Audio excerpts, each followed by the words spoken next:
Well, Donald Trump has threatened to put a 10% tariff on Canadian oil. Now, that 10% probably won't stop U.S. refineries from importing it. Not only do they get a price that's typically lower than the world price, but it's a specific grade of oil from the oil sands. It isn't easily swapped out by other oil suppliers, particularly from OPEC. I keep holding on to Howard Lutnick. That's the Commerce Secretary's statement about a month ago where he said, oh, this is just to get action from Canada. We don't actually want to tariff the oil. I hope Lutnick is right. As you know, I've written a book about this called Deal of the Century, the America First Plan for Canada's Oil Sands. We'll talk more about that book another time. But I've found it frustrating because America First, in my mind, means securing the continental supply of oil. Not buying oil from OPEC countries. And one of the arguments I made in my book, Ethical Oil, a dozen years ago, that I make again in Deal of the Century, is that the U.S. Pentagon spends at least $50 billion a year securing the Persian Gulf sea lanes. The Fifth Fleet is based out there, and it's only doing that because that's where the oil comes from. Now, if Americans really want to spend $50 billion and go through the effort of being Globocop, if they want to do that for their own reasons, fill your boots.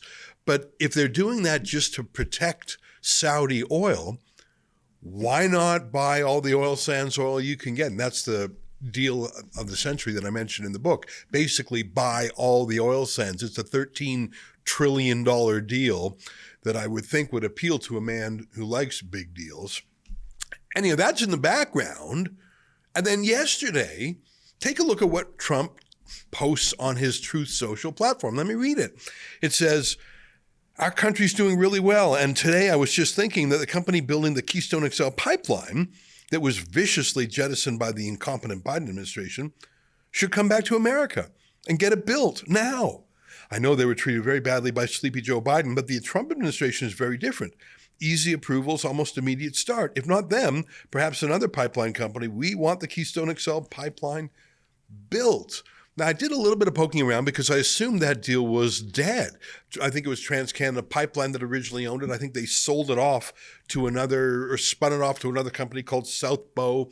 And you can imagine over the last 4+ years, permits have expired. You know, they're not just all standing by ready. This thing is pretty much dead. Joining us now to talk about this and the possibility of reviving the dead is our friend Lorne Gunter, senior columnist for the Edmonton Sun. Lorne, great to see you again. Good to see you. You know, I mean, I like Donald Trump's support for the Keystone XL pipeline, and he did indeed support it in his first term. Biden killed it. I don't know if you can warm up a corpse after 4 years. I mean, there's a lot of things that would have to work for that to be revived.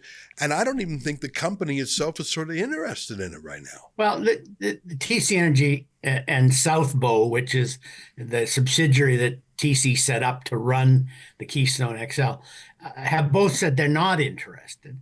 But I think that could be overcome. I don't think finding the pipe, finding the equipment, getting the workers would ultimately be the big problem. But you have to remember that they spent almost $1 billion in the permitting process. Right.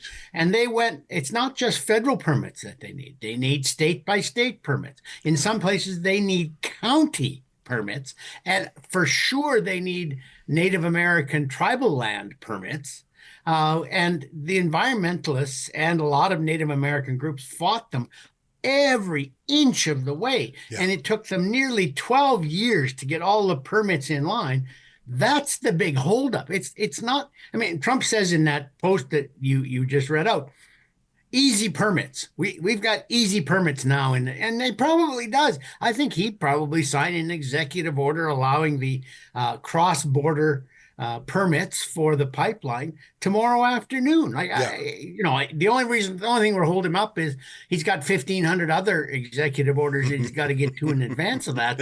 But nonetheless, I think that's right. I think when he says permitting would be easy from the federal standpoint, right, that's probably true.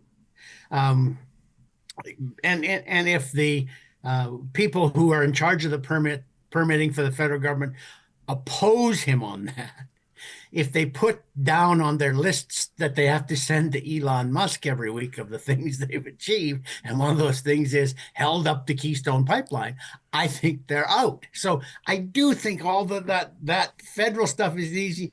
I think the physical side of it, the workforce side of it is easy enough. I mean, I wouldn't want to be the guy in charge of all that, but there are people who are good at it. But it's all of this other permitting and court challenges and everything else they have to go through that I think it's going to be hard. No one would want the Keystone more than you and I. Yeah. You know, I'd love to see it. 830,000 extra barrels a day to the United States. It would increase our exports to the U.S. One pipeline would increase our exports to the United States by nearly 20%. Yeah, I mean, I remember that it was, I'm just going from my memory of when it was shut down, that it has the capacity for 800,000 barrels a day. Correct me if I'm wrong on that. 800,000 barrels a day at $75 a barrel. Now, I'm not sure if it would quite yield that much, but that's $60 million a day. I'm just going to use a calculator because I don't want to get that wrong. If you do every day, 60 million times 365, that's $22 billion a year. If my math is right, I mean, that's rough numbers. Even if it's half that, that's huge. But it's enormous. It's enormous. And so you know how big our trade is already with the United States at 4.4 million barrels a day from Alberta and parts of Saskatchewan into the United States. Add another 830,000 barrels a day. Right. It's huge. And I'm sure when he says he's putting tariffs on Canadian oil, he's hearing from all of the lobbyists on behalf of Midwest oil refineries who can only refine our oil. They've been set up to refine the heavy crude that we send down in the pipelines. Right. And they can't easily switch to West Texas Intermediate or Brent or one of the other lighter, sweeter crudes. Right. And they also understand that because most of them are integrated oil companies, they're buying from us at a deep discount. And they're then able to sell their lighter, sweeter stuff, which commands a higher price, on the world market. Right. And so they make money twice. Right. They make money by buying from us because it's cheaper, and they make money by selling the stuff they don't have to put through their refineries to make oil or to make gasoline. So it's a win-win for those American refineries. And there are 25 refineries in the U.S. Midwest, and 23 of them cannot take anything else but heavier oil. Wow. So, it just makes no sense at all. But the thing, when I saw it, both of these things were said yesterday. I'm putting the tariffs on Canadian goods March 1st, just like I said. Yeah. Hey, let's get Keystone going. I thought, what in heaven? He's not touching two hemispheres of his brain, for crying out loud. Because who is going to build him a pipeline to take extra amounts of our oil that he's penalizing with his tariff? Like, it doesn't make any sense at all. You know, there's so much money afoot. If my math is right, if it really is $20 billion a year, and it sounds like it could be, like you're right. That's like a fifth of what's going on right now. I mean, so just think of,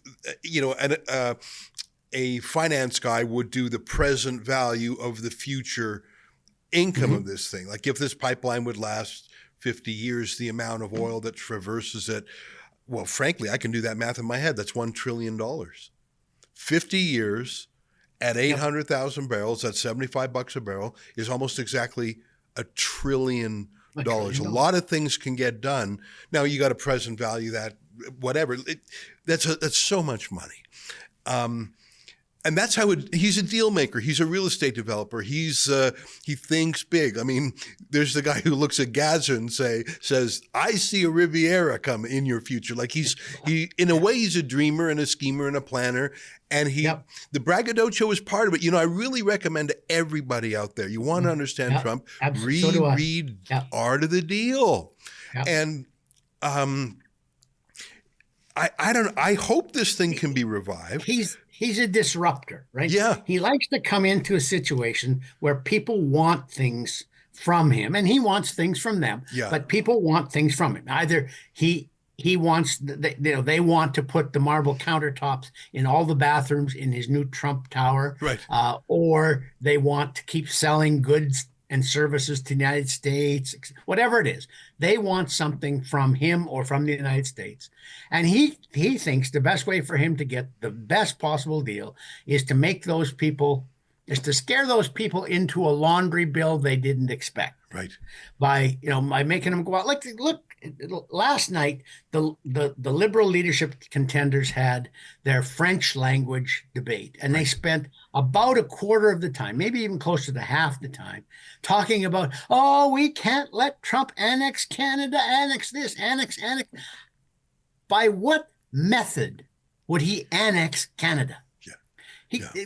Our elite has gotten in their heads in this country that there is some quick mechanism where he can just declare us the 51st state, and we have to pay fealty to the United States. Like, I think I've used this example with you before. The city of Leduc, which is right down by the airport in Edmonton, wants to annex part of the county of Leduc because it wants to build some new subdivisions. Right. So it goes to the province, which has legal authority over both entities, Right. and asks for permission. Yeah. To whom would the United States go to ask permission to annex Canada? It's not the United Nations. Right. It's not the World Economic Forum. It's to Canada. It's to Canada. So the United States voted to annex Hawaii 60 years before Hawaii became a state. And that was because for, 55 of those 60 years, Hawaiians didn't want any part of being part of the United States. They were happy to be a protectorate, but they didn't want to be a state. Right. And so they resisted. Yeah. Finally, they voted for it, and it happened. Right. But could the Americans send a couple of tank divisions over the border? We got nothing to stop them.